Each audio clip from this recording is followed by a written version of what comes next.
ಸ್ನೇಹಿತರೆ, ಭಾರತಕ್ಕೆ ಯುರೋಪಿಯನ್ನರ ಆಗಮನ ಪಾಠದ ಕ್ವಶ್ಚನ್ ಆ್ಯಂಡ್ ಆನ್ಸರ್ಸ್ಗೆ ನಿಮಗೆ ಸ್ವಾಗತ.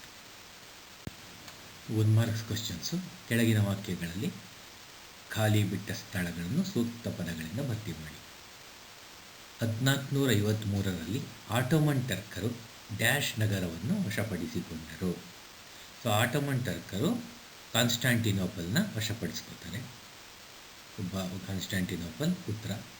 ಭಾರತ ಮತ್ತು ಯುರೋಪ್ ನಡುವೆ ಹೊಸ ಜಲಮಾರ್ಗವನ್ನು ಡ್ಯಾಶ್ ಕಂಡುಹಿಡಿದನು. ಉತ್ತರ ವಾಸ್ಕೋ ಡ ಗಾಮ. ಭಾರತದಲ್ಲಿದ್ದ ಫ್ರೆಂಚರ ರಾಜಧಾನಿ ಪಾಂಡಿಚೇರಿ. ರಾಬರ್ಟ್ ಕ್ಲೈವ್ 1757ರಲ್ಲಿ ಸಿರಾಜುದ್ದೌಲನ ಮೇಲೆ ಡ್ಯಾಶ್ ಕದನ ಸಾರಿದನು. ಸೊ ಅವರು ಪ್ಲಾಸಿನ ಕಡೆ ಒಂದು ಯುದ್ಧ ಮಾಡ್ತಾರೆ, ಅದಕ್ಕೆ ಪ್ಲಾಸಿ ಕದನ ಅಂತ ಹೆಸರು. ಈಸ್ಟ್ ಇಂಡಿಯಾ ಕಂಪನಿಗೆ ಬಂಗಾಳದ ದಿವಾನಿ ಹಕ್ಕನ್ನು ಡ್ಯಾಶ್ ನೀಡಿದನು. ಆ ದಿವಾನಿ ಹಕ್ಕನ್ನು 2ನೇ ಆಲಂ ಶಾ ಕೊಟ್ಟಿದ್ದಾನೆ. ಸೊ ಒಂದು ಚಿತ್ರ ಇದೆ ಬಲಗಡೆ ನೋಡಿ. ಬಂಗಾಳದಲ್ಲಿ ದ್ವಿಪ್ರಭುತ್ವವನ್ನು ಜಾರಿಗೆ ತಂದವನು ರಾಬರ್ಟ್ ಕ್ಲೈವ್. ಸೊ ಅವನ ಚಿತ್ರನೂ ಇಲ್ಲಿದೆ, ನೋಡ್ಕೊಂಡಿರಿ. So question number 1. ಮಧ್ಯಕಾಲದಲ್ಲಿ ಭಾರತ ಮತ್ತು ಯುರೋಪ್ ನಡುವೆ ವ್ಯಾಪಾರ ಹೇಗೆ ನಡೆಯುತ್ತಿತ್ತು? ಈ ಮಧ್ಯಕಾಲದಲ್ಲಿ ಭಾರತ ಮತ್ತು ಯುರೋಪ್ ನಡುವೆ ವ್ಯಾಪಾರ ಕೇಂದ್ರವು ಕಾನ್ಸ್ಟಾಂಟಿನೋಪಲ್ ಅಂತಾರಾಷ್ಟ್ರೀಯ ಸರಕು ವಿನಿಮಯ ಕೇಂದ್ರದ ಮೂಲಕ ಯುರೋಪ್ಗೆ ತಲುಪುತ್ತಿತ್ತು. ಸೊ ಏನು, ಏಷ್ಯಾದ ಸರಕುಗಳನ್ನು ಅರಬ್ ವರ್ತಕರು ಕಾನ್ಸ್ಟಾಂಟಿನೋಪಲ್ ನಗರಕ್ಕೆ ತಲುಪಿಸುತ್ತಿದ್ದರು. ಸೊ ಏಷ್ಯಾದಿಂದ ತಗೊಂಡೋಗಿ ಕಾನ್ಸ್ಟಾಂಟಿನೋಪಲ್ಗೆ ಅರಬ್ ವರ್ತಕರು ಹಾಕೋರು. ಇಟಲಿ ವರ್ತಕರು ಅದನ್ನು ಅರಬ್ ವರ್ತಕರಿಂದ ತಗೊಂಡು ಯುರೋಪಿಯನ್ ದೇಶಕ್ಕೆ ಮಾರಿದರು. ಏನೇನು ಮಾರೋದು ಅಂದರೆ ಜನರಲಿ ಈ ನಮ್ಮ ಇಂಡಿಯನ್ ಸೈಡ್ದು ಅಂತಂದರೆ ಸಾಂಬಾರು ಪದಾರ್ಥಗಳಿದೆ, ಮೆಣಸು, ಶುಂಠಿ, ಏಲಕ್ಕಿ, ದಾಲ್ಚಿನ್ನಿ ಇಂಥವೆಲ್ಲ ಇರುತ್ತಲ್ಲ. ಸೊ ಅದಕ್ಕೆ ತುಂಬ ಯುರೋಪ್ನಲ್ಲಿ ಬೇಡಿಕೆ ಇತ್ತು. ಹೀಗೆ ಏಷ್ಯಾ ಮತ್ತು ಯುರೋಪ್ ನಡುವೆ ಕಾನ್ಸ್ಟಾಂಟಿನೋಪಲ್ ಅಂತಾರಾಷ್ಟ್ರೀಯ ಸರಕು ವಿನಿಮಯ ಕೇಂದ್ರವಾಗುವ ಮೂಲಕ ವ್ಯಾಪಾರದ ಹೆಬ್ಬಾಗಿಲು ಅಂತ ಪರಿಗಣಿಸಲ್ಪಟ್ಟಿತ್ತು. ಸೊ ಆಗಿನ ಕಾಲಕ್ಕೆ ಕಾನ್ಸ್ಟಾಂಟಿನೋಪಲ್ನ ವ್ಯಾಪಾರದ ಹೆಬ್ಬಾಗಿಲು ಅಂತ ಕರೆಯೋರು. ಏಷ್ಯಾ ದೇಶಗಳ ವ್ಯಾಪಾರದ ಮೇಲೆ ಅರಬರು ಸಂಪೂರ್ಣ ಹತೋಟಿ ಹೊಂದಿದ್ದರು. ಇಟಲಿ ವರ್ತಕರು ಯುರೋಪ್ ದೇಶದ ವ್ಯಾಪಾರದ ಮೇಲೆ ಏಕಸ್ವಾಮ್ಯ ಹೊಂದಿದ್ದರು. ಸೊ ಕಂಪ್ಲೀಟ್ ಕಂಟ್ರೋಲ್ ಇತ್ತು ಇಬ್ಬರು ಅವರವರ ಕ್ಷೇತ್ರ.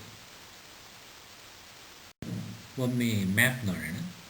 So European powers left side box ಏನಾಕಿದೆ ಅಲ್ಲಿ ಯುರೋಪಿಯನ್ ಪವರ್ಸು. ಸೊ ಏನಿದೆ ಇಲ್ಲಿ Portugal, Spain, France, Ireland, UK, Germany. So ಇವೆಲ್ಲ ಯುರೋಪಿಯನ್ ಪವರ್ಸು. ಸೊ ಅಲ್ಲಿಗೆ ಯಾರು ಹಾಕ್ತಿದ್ರು ಅಂದರೆ ಇಟಲಿ. ಸೊ ಇಟಲಿನವರು ತೊಗೊಂಡೋಗಿ ಅಲ್ಲಿಗೆ ಹಾಕೋರು. ಸೊ ಇಲ್ಲಿ ಕಾನ್ಸ್ಟಾಂಟಿನೋಪಲ್ ಇದೆ. ಸೊ ಇಲ್ಲಿ ಟರ್ಕಿ, ಈ ರೆಡ್ ಬಾಕ್ಸಲ್ಲಿರೋದು ಟರ್ಕಿ. ಸೊ ಇಲ್ಲೇನೇ ಕಾನ್ಸ್ಟಾಂಟಿನೋಪಲ್ ಇರೋದು. ಸೊ ಅಲ್ಲಿಂದ ಅರಬ್ ವರ್ತಕರು ಏನು ಮಾಡೋರು, ಇಂಡಿಯಾ ಸೈಡ್ ಬಂದು Asia side basically, so Asia side ಬಂದು ಇದನ್ನೆಲ್ಲ ತೊಗೊಂಡು ವಾಪಸ್ ಕಾನ್ಸ್ಟಾಂಟಿನೋಪಲ್ಗೆ ಹೋಗೋರು, ಹಾಕೋರು. ಇವರು ಏನು ಮಾಡೋರು, ಇಟಲಿನವರು. ಸೊ ಇಟಾಲಿಯನ್ನವರು ಅದನ್ನು ತೊಗೊಂಡು ಈ ಫುಲ್ಲು ಯುರೋಪಿಯನ್ ಪವರ್ಸ್ಗೆ ಹಂಚೋರು. ಸೊ ಹಾಗಾಗಿ ನಮ್ಮ ಏಷ್ಯನ್ ಸೈಡ್ ವ್ಯಾಪಾರಕ್ಕೆಲ್ಲ ಅರಬ್ ವರ್ತಕರು ಕಂಟ್ರೋಲ್ ಇಟ್ಟಿದ್ರು, ಯುರೋಪ್ ಸೈಡ್ಗೆಲ್ಲ ಇವರು ಇಟಾಲಿಯನ್ನವ್ರು ಇಟ್ಟಿದ್ರು. So this was the position during that time. So ಈ ಒಂದು ವ್ಯವಸ್ಥೆ ಆಗಿನ ಕಾಲದಲ್ಲಿ ಇತ್ತು. ಓಕೆ, 2ನೇ ಕ್ವಶನ್. ಭಾರತಕ್ಕೆ ಹೊಸ ಜಲಮಾರ್ಗ ಕಂಡುಹಿಡಿಯಲು ಕಾರಣವಾದ ಅಂಶಗಳನ್ನು ಚರ್ಚಿಸಿರಿ. ಸೊ ಇಂಡಿಯಾಕ್ಕೆ ಒಂದು ಹೊಸ ಸಿ ರೂಟ್ ಕಂಡುಹಿಡಿಬೇಕು ಅಂತ ಒಂದು ಬಂತು ಯೋಚನೆ. ಏನಕ್ಕೆ ಅಂತ ಒಂದು ಡಿಸ್ಕಷನ್ ಮಾಡಿ ಅಂತ ಹೇಳಿದ್ದಾರೆ. ಸೊ ನೋಡೋಣ. ಫಸ್ಟ್ ಏನಾಗುತ್ತೆ, 1453ರಲ್ಲಿ ಆಟೋಮನ್ ಟರ್ಕ್ಸು ಕಾನ್ಸ್ಟಾಂಟಿನೋಪಲ್ನ ಕ್ಯಾಪ್ಚರ್ ಮಾಡ್ಕೊತಾರೆ. ಸೊ ಅವರು ವಶಪಡಿಸಿಕೊಂಡಿದ್ದರಿಂದ ಏಷ್ಯಾ ಮತ್ತು ಯುರೋಪ್ ನಡುವಿನ ವ್ಯಾಪಾರದ ಮಾರ್ಗವನ್ನು ಸಂಧಿಸುವ ಎಲ್ಲ ಮಾರ್ಗಗಳು ಟರ್ಕರ ನಿಯಂತ್ರಣಕ್ಕೆ ಬಂದವು. ಸೊ ಹಾಗಾಗಿ ಇವರೇನು ಮಾಡಿದ್ರು, ಕಂಪ್ಲೀಟ್ ಕಾನ್ಸ್ಟಾಂಟಿನೋಪಲ್ನ ಅವ್ರು ಕ್ಯಾಪ್ಚರ್ ಮಾಡ್ಕೊಂಡಿದ್ದರಿಂದ ಕಂಪ್ಲೀಟ್ ಕಂಟ್ರೋಲ್ ಅವ್ರಿಗೆ ಅದ್ರ ಮೇಲೆ ಸಿಕ್ತು. ಸಿಕ್ಕಿದ್ರೆ ಸುಮ್ಮನಿರ್ತಾರಾ? ಸೊ ಯಾರೇ ಆಗಲಿ ಸಿಕ್ಕಿದ್ರೆ ಏನು ಮಾಡ್ತಾರೆ, ಏನೋ ಒಂದು ಹೊಸದಾಗಿ ಸ್ಟಾರ್ಟ್ ಮಾಡ್ತಾರೆ. ಸೊ ಟರ್ಕರು ಸಿಕ್ಕ ಅವಕಾಶದಿಂದ ಮಾರ್ಗದ ವ್ಯಾಪಾರದ ಮೇಲೆ ತೀವ್ರತರದ ತೆರಿಗೆಯನ್ನು ವಿಧಿಸತೊಡಗಿದರು. ಸೊ ಏನು ಮಾಡಿದ್ರು, ಅವ್ರು ತೊಗೊಂಬಂದಿದ್ರಲ್ಲ ಏಷ್ಯಾದಿಂದ ಅದಕ್ಕೆಲ್ಲ ಸಿಕ್ಕಾಪಟ್ಟೆ ತೆರಿಗೆ ಹಾಕೋರು.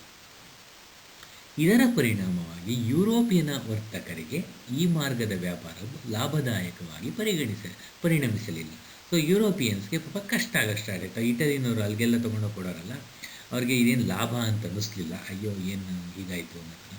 ಸೊ ಇದೇ ವೇಳೆ ಇಟಲಿಯ ವರ್ತಕರ ಏಕಸ್ವಾಮ್ಯವನ್ನು ಮುರಿಯಲು ಸ್ಪೇನ್, ಪೋರ್ಚುಗಲ್ ಮೊದಲಾದ ಯುರೋಪಿಯನ್ ದೇಶಗಳ ರಾಜರು ಭಾರತಕ್ಕೆ ಹೊಸ ಜಲಮಾರ್ಗ ಕಂಡುಹಿಡಿಯಲು ಸಾಹಸಿ ನಾವಿಕರನ್ನು ಪ್ರೋತ್ಸಾಹಿಸಲಾರಂಭಿಸಿದರು. ಸೊ ಇದೇನಾಯಿತು, ಒಂದು ಆ ಪ್ರಾಬ್ಲಮ್ಮು ಏನು ಹೆಚ್ಚಿಗೆ ತಿರುಗಿ ವಿಧಿಸೋಕ್ಕೆ ಸ್ಟಾರ್ಟ್ ಮಾಡೋದು. ಎರಡನೇದು, ಇಟಲಿನವರು ಏನು ಸುಮ್ಮನಿರಲಿಲ್ಲ. ಅವ್ರದ್ದು ಏಕಸ್ವಾಮ್ಯತೆ ಏನಿತ್ತು ಅದನ್ನು ಮುರಿಬೇಕು ಅಂತ ಈ ಸ್ಪೇನು ಆ್ಯಂಡ್ ಪೋರ್ಚುಗಲ್ಲು ಅವ್ರಿಗೆಲ್ಲ ತುಂಬ ಒಂದು ತುಡಿತಾ ಇತ್ತು. ಹಾಗಾಗಿ ಆ ಸ್ಪೇನ್ ಆ್ಯಂಡ್ ಪೋರ್ಚುಗಲ್ಲಲ್ಲಿದ್ದಂಥ ರಾಜರುಗಳು ಆ ದೇಶದ ನಾವಿಕರಿಗೆ ಹೊಸ ಜಲಮಾರ್ಗ ಕಂಡುಹಿಡಿಯಿರಿ ಅಂತ ಪ್ರೋತ್ಸಾಹಿಸಿದ್ರು. ಸೊ ಅದ್ರ ಜೊತೆಗೆ ಅಲ್ಲಿ ಅದೇ ಕಾಲಕ್ಕೆ ಕೆಲವು ವೈಜ್ಞಾನಿಕ ಆವಿಷ್ಕಾರಗಳಾದವು, ಏನು ಆ ದಿಕ್ಸೂಚಿಗಳಾದವು. ಸೊ ಹಾಗಾಗಿ ಅವ್ರು ಎಲ್ಲಿದ್ರೂ ಯಾವ ದಿಕ್ಕಲ್ಲಿ ಹೋಗ್ತಿದ್ದೀವಿ, ಸೊ ಬರೀ ನೀರಿರುತ್ತಲ್ವ ಸಮುದ್ರದಲ್ಲಿ, ಎಲ್ಲಿಗೆ ಹೋಗ್ತಿದ್ದೀವಿ, ಏನು ಸಿಗುತ್ತೆ ನೆಕ್ಸ್ಟು ಏನು ಗೊತ್ತಾಗಲ್ಲ.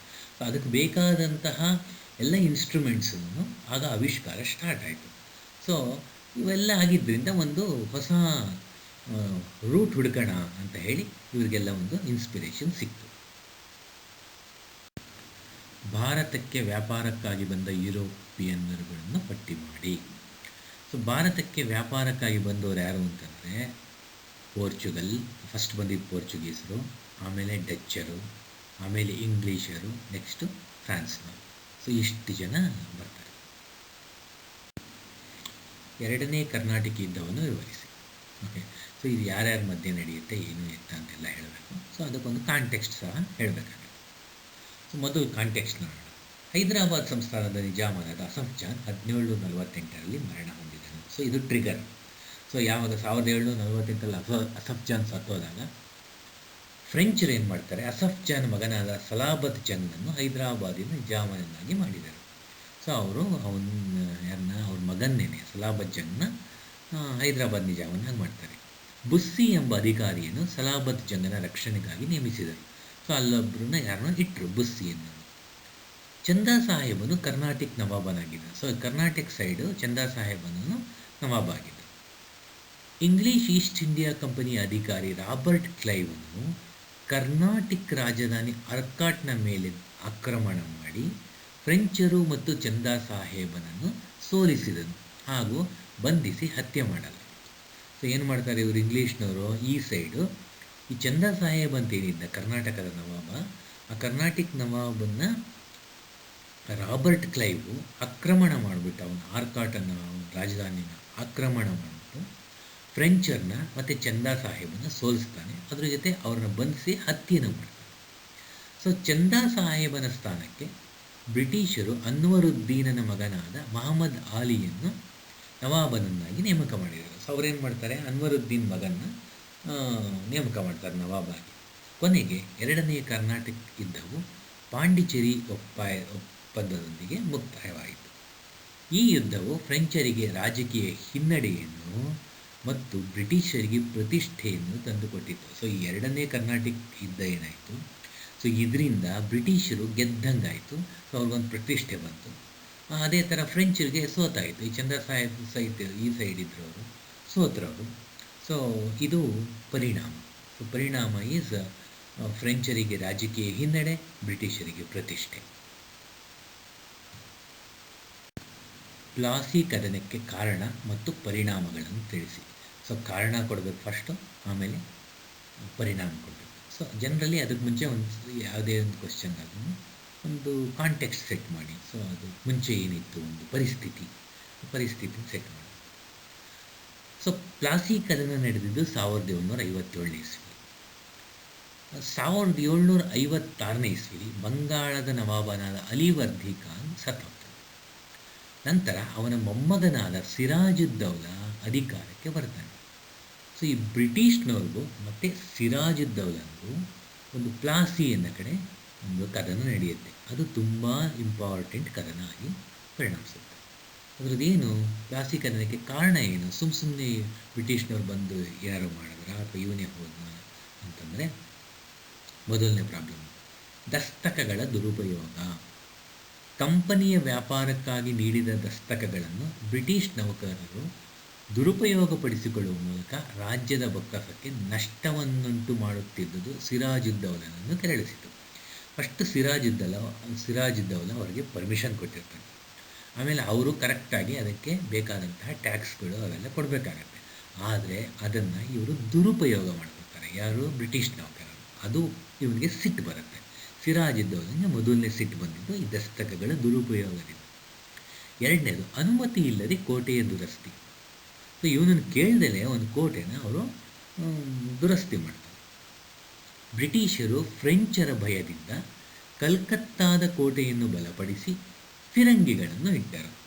ಅನುಮತಿ ಪಡೆಯದೆ ಕೋಟೆಯನ್ನು ದುರಸ್ತಿ ಮಾಡಿಸಿದ್ದರಿಂದ ಫಿರಂಗಿಗಳನ್ನು ತೆಗೆದುಹಾಕಲು ಸಿರಾಜುದ್ದೌಲ ಸೂಚಿಸಿದನಾದರೂ ಅವರು ಕೇಳಲಿಲ್ಲ. ಇದರಿಂದ ಸಿರಾಜುದ್ದೌಲನು ಆಕ್ರೋಶಗೊಂಡನು. ಸೊ ಎರಡನೇ ಪಾಯಿಂಟ್. ಸೊ ಮೊದಲನೇದು ಒಂದು ಕೆರಳಿಸ್ತು, ಎರಡನೇದು ಆಕ್ರೋಶ. ಸೊ ಎಲ್ಲಿಗೆ ಬಂದಿದ್ದೀವಿ ನೋಡ್ತಾ ಇರಿ, ಇನ್ನೇನು ಕೊನೆಗೆ ಬರುತ್ತೆ ಅಷ್ಟರೊಳಗೆ ಏನಾಗುತ್ತೆ ನೋಡಿ. ಕಪ್ಪು ಕೋಣೆ ದುರಂತ. ಸಿರಾಜುದ್ದೌಲನ ಸಿರಾಜ ಅಂತಾರೆ ಈ ಬುಕ್ಕಲ್ಲೆಲ್ಲ. ಸೊ ಸ್ವಲ್ಪ ಶಾರ್ಟ್ ಫಾರ್ಮಲ್ಲಿ ಕರೀತಾರೆ, ನಾವು ಹಾಗೆ ಕರೀತೀವಿ. ಆಗ ಸಿರಾಜನು ಪೋರ್ಟ್ ವಿಲಿಯಂ ಕೋಟೆಯನ್ನು ಸುಲಭವಾಗಿ ಗೆದ್ದು ಕೆಲವರನ್ನು ಸೆರೆ ಹಿಡಿದನು. ಸೊ ಇವನು ಏನು ಮಾಡಿದ, ಸಿರಾಜು ಪೋರ್ಟ್ ವಿಲಿಯಮ್ಮನ ಕೋಟೆಯನ್ನು ಗೆದ್ದುಬಿಟ್ಟು ಕೆಲವರನ್ನ ಸೆರೆ ಹಿಡಿತಾನೆ. ಸಿರಾಜನು ಆಕ್ರಮಣದಲ್ಲಿ ಸೆರೆ ಸಿಕ್ಕಿದ 146 ಬ್ರಿಟಿಷರನ್ನು ಚಿಕ್ಕ ಕೊಠಡಿಯೊಂದರಲ್ಲಿ ಬಂಧಿಸಿಟ್ಟನು. ಅವರಲ್ಲಿ 134 ಮಂದಿ ಅಸುನೀಗಿದರು ಎಂಬುದಾಗಿತ್ತು. ಸೊ ತೊಗೊಂಡೋಗಿ 146 ಜನ ಒಂದು ಕಡೆ ಹಾಕ್ಬಿಡ್ತಾನೆ. ಅದರಲ್ಲಿ ಹೆಚ್ಚು ಕಮ್ಮಿ 10 ಜನ ಬಿಟ್ಟು 12 ಜನ ಬಿಟ್ಟು ಇನ್ನೆಲ್ಲ ಸತ್ತೋಗ್ತಾರೆ. ಇದನ್ನು ಕಪ್ಪು ಕೋಣೆಯ ದುರಂತ ಎಂದು ಕರೆಯಲಾಗಿದೆ. ಸೊ ಇದಕ್ಕೆ ಆ ಥರ ಒಂದು ಹೆಸರು ಕೊಟ್ಟಿದ್ದಾರೆ. ಕಪ್ಪು ಕೋಣೆಯ ದುರಂತ ಎಂದರೆ ಏನು ಅಂತ ಕೇಳ್ತಾರೆ. ಸೊ ಆ 146 ಜನದಲ್ಲಿ 134 ಜನ ಆ ರೂಮಲ್ಲಿ ಸತ್ತೋದ್ರಲ್ಲ, ಅದೇ ಕಪ್ಪು ಕೋಣೆಯ ದುರಂತ ಅಂತ ಹೇಳಬೇಕು. ಸೊ ಇದನ್ನು ಕಪ್ಪು ಕೋಣೆಯ ದುರಂತ ಎಂದು ಕರೆಯಲಾಗಿದೆ. ಈ ಸುದ್ದಿ ಕೇಳಿ ರಾಬರ್ಟ್ ಕ್ಲೈವ್ ಉಗ್ರ ಕೋಪದಲ್ಲಿ ಬಲಿಷ್ಠ ಸೇನೆಯೊಂದಿಗೆ ಬಂಗಾಳಕ್ಕೆ ಬಂದನು.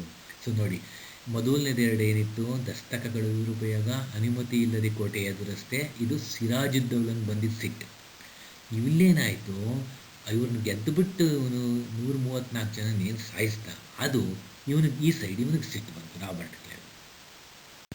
ಪರಿಣಾಮಗಳೇನು ಅಂದರೆ, ಮೊದಲನೇದು ಈ ಯುದ್ಧದಲ್ಲಿ ಭಾರತೀಯರಲ್ಲಿ ಅನೈತಿಕತೆ ಇತ್ತು, ಅಸಂಘಟನೆ ಇತ್ತು, ವ್ಯಾಪಾರಿ ವರ್ಗದಲ್ಲಿ ಲೋಭಿತನ ಇತ್ತು. ಇವೆಲ್ಲ ಕಾಣಿಸ್ತು, ಜನಕ್ಕೆ ಕರೆಕ್ಟಾಗಿ ಕಾಣಿಸ್ತು, ನಾವು ಒಂದು ಇದು ಅಂತ. ಮೀರ್ ಜಾಫರ್ರು ಕಂಪನಿ ಕೈಗೊಂಬೆ ಆಗಿಬಿಟ್ಟ. ಸೊ ಅವನ ನವಾಬನ್ ಬಕ್ಸ ಬರಿದಾಯಿತು. ಕಂಪನಿ ಬಂಗಾಳ ಪ್ರಾಂತ್ಯದಲ್ಲಿ ಕಂಪ್ಲೀಟ್ ಕಂಟ್ರೋಲ್ ತಗೋತು. ಸೊ ಯಾವಾಗ ಏನು ವ್ಯಾಪಾರ ಬೇಕಾನ ಮಾಡ್ಬೋದು, ಯಾರು ಹೇಳೋರಿಲ್ಲ ಕೇಳೋರಿಲ್ಲ. ಹಾಗಾಗಿ ಫುಲ್ ಕಂಟ್ರೋಲಿಗೆ ಸಿಕ್ಬಿಡ್ತು ಕಂಪ್ನಿಗೆ. ಬಂಗಾಳ ಬ್ರಿಟಿಷರ ವಶವಾಯಿತು. ಇದಕ್ಕಿಂತ ದೊಡ್ಡದೇನು ಬೇಕು, ಬಂಗಾಳ ಬ್ರಿಟಿಷರಿಗೆ ಸೇರ್ಕೊಂಬಿಟ್ಟು. ಸಿರಾಜನು ಕಲ್ಕತ್ತಾದ ಮೇಲೆ ನಡೆಸಿದ ಆಕ್ರಮಣಕ್ಕೆ ಪರಿಹಾರವಾಗಿ ಮೀರ್ ಜಾಫರ್ ಕಂಪನಿಗೆ 17,70,00,000 ರೂಪಾಯಿಗಳನ್ನು ನೀಡಿದನು. ಅದಾದಮೇಲೆ ಪಾಪ ಏನು ಉಳಿಯುತ್ತೆ. ಸೊ 17,70,00,000 ಇವತ್ತೇ ದೊಡ್ಡ ಅಮೌಂಟು, ಇನ್ನು ಅವತ್ತಿನ ಕಾಲಕ್ಕೆ ಕೊಟ್ಟಿದ್ದಾನೆ ಅಂತ ಯೋಚನೆ ಮಾಡಿ. ಬಕ್ಸಾರ್ ಕದನದ ಪರಿಣಾಮಗಳಾವುವು? 1764ರಲ್ಲಿ ಮೀರ್ ಖಾಸಿಮ್ನ ಸಂಯುಕ್ತ ಸೇನೆ ಬ್ರಿಟಿಷರ ಸೇನೆಯನ್ನು ಬಕ್ಸಾರ್ ಎಂಬಲ್ಲಿ ಮುಖಾಮುಖಿಯಾಯಿತು. ಈ ಮೀರ್ ಖಾಸಿಮ್ ಜೊತೆ ಶಾ ಆಲಮ್ ಇನ್ನೊಬ್ಬರು ಯಾರು ಇರ್ತಾರೆ. ಸೊ 3 ಜನ ಸೇರ್ಕೊಂಡು ಇಲ್ಲಿ ಬಂದು ಬ್ರಿಟಿಷ್ನ ಮುಖಾಮುಖಿ ಆಗ್ತಾರೆ ಬಕ್ಸಾರ್ ಅನ್ನೋದಲ್ಲಿ. ಅಂತಿಮವಾಗಿ ಯುದ್ಧದಲ್ಲಿ ಮೀರ್ ಖಾಸಿಮ್ ಸೋತು ಪಲಾಯನ ಮಾಡಿದರೆ ಶಾ ಆಲಮ್ ಶರಣಾಗತನ ಬ್ರಿಟಿಷರ ಶಕ್ತಿಗೆ ತಡೆಯೊಡ್ಡುವ ಈ ಒಕ್ಕೂಟದ ಪ್ರಯತ್ನ ಸಂಪೂರ್ಣವಾಗಿ ವಿಫಲವಾಯಿತು. ಸೊ ಇದರ ಪರಿಣಾಮ ಏನಪ್ಪ ಅಂದರೆ, ಈಸ್ಟ್ ಇಂಡಿಯಾ ಕಂಪನಿಗೆ ಬಂಗಾಳ ಮೇಲಿನ ದಿವಾನಿ ಹಕ್ಕನ್ನು 2ನೇ ಶಾ ಆಲಂ ನೀಡಿದನು. ಸೊ ಹಾಗಾಗಿ ಬಂಗಾಳದ ದಿವಾನಿ ಹಕ್ಕು ಇವರಿಗೆ ಸಿಕ್ಕಿತು. ಮೀರ್ ಖಾಸಿಮ್ ಸೋತು ಪಲಾಯನ ಮಾಡಿದನು. ಶಾ ಆಲಂ ಬ್ರಿಟಿಷರಿಗೆ ಶರಣಾದನು. ಸೊ ಇದು ಬಕ್ಸಾರ್ ಕದನದ ಪರಿಣಾಮ. ಶಾ ಆಲಂ ವಾರ್ಷಿಕ 26 ಲಕ್ಷ ರೂಗಳನ್ನು ಪಡೆದು ಬಂಗಾಳದ ಮೇಲಿನ ತನ್ನ ಹಕ್ಕನ್ನೆಲ್ಲ ಬಿಟ್ಟು ಕೊಡಬೇಕಾಯಿತು. ಇವನೇ ಕೊಟ್ಟಿದ್ದಲ್ಲ, ಫೋರ್ಸ್ ಮಾಡಿ ಇಸ್ಕೊಂಡ್ರು. ಸೊ 26 ಲಕ್ಷ ರೂಪಾಯಿ ಒಂಥರ ವಾರ್ಷಿಕವಾಗಿ ಪ್ಯಾಕೇಜ್ ಕೊಟ್ಟರು ಅವನಿಗೆ, ಪೆನ್ಷನ್ ಪ್ಯಾಕೇಜ್. ಸೊ ಬ್ರಿಟಿಷ್ ಶಕ್ತಿಗೆ ತಡೆಯೊಡ್ಡುವ ಒಕ್ಕೂಟದ ಪ್ರಯತ್ನ ವಿಫಲವಾಯಿತು. ಅವ್ರನ್ನ ಬ್ರಿಟಿಷ್ನ ತಡೆಯೋಕ್ಕಾಗಲಿಲ್ಲ. ಈ ಕದನವು ಬ್ರಿಟಿಷರು ಬಂಗಾಳ, ಬಿಹಾರ, ಒರಿಸ್ಸಾದ ನಿಜವಾದ ಒಡೆಯರೆಂದು ದೃಢೀಕರಿಸಿತು. ಸೊ ಹಾಗಾಗಿ ಸೊ ರಿಯಲ್ ಓನರ್ಸ್ ಯಾರಪ್ಪ ಅಂದರೆ ಬಂಗಾಳ, ಬಿಹಾರ, ಒರಿಸ್ಸಾದವರು ಬ್ರಿಟಿಷರ್ಸ್ ಆಗೋದು. ಮೀರ್ ಜಾಫರ್ ಮರಣ ಹೊಂದಿದ್ದರಿಂದ ಅವನ ಮಗನಿಗೆ ವಿಶ್ರಾಂತಿ ವೇತನ ನೀಡಿ ಬಂಗಾಳದ ಪೂರ್ಣ ಆಡಳಿತವನ್ನು ಕಂಪನಿಯು ನಿರ್ವಹಿಸತೊಡಗಿತು. ಸೊ ಮೀರ್ ಜಾಫರ್ ಸತ್ತು ಮೇಲೆ ಅವ್ರ ಮಗನಿಗೂ ಒಂದಿಷ್ಟು ಪ್ಯಾಕೇಜ್ ಕೊಟ್ಬಿಟ್ಟು, ಪೆನ್ಷನ್ ಕೊಟ್ಬಿಟ್ಟು ಆರಾಮಾಗಿರಿ ಅಂತ ಹೇಳಿದ್ರು. ಸೊ ಕಂಪನಿನ ಅವರು ಕಂಪ್ಲೀಟಾಗಿ ಬಂಗಾಳನ ಕಂಟ್ರೋಲ್ ತಗೊಂಡ್ರು. ಯುದ್ಧ ನಷ್ಟ ಪರಿಹಾರವಾಗಿ ಕಂಪನಿಗೆ 50 ಲಕ್ಷ ರೂಗಳನ್ನು ಔದ್ನ ನವಾಬನಾದ ಮುಜಾವುದ್ದೌಲ್ನು ಕೊಡಬೇಕಾಯಿತು. ಅಂತಿಮವಾಗಿ ಬಕ್ಸಾರ್ ಕದನವು ಬ್ರಿಟಿಷರು ಬಂಗಾಳ, ಬಿಹಾರ ಮತ್ತು ಒರಿಸ್ಸಾದ ನಿಜವಾದ ಒಡೆಯರೆಂದು ದೃಢೀಕರಿಸಿತು ಹಾಗೂ ಔದ್ ಕೂಡ ಅವರ ಅಧೀನದಲ್ಲೇ ಉಳಿಯುವಂತಾಯಿತು.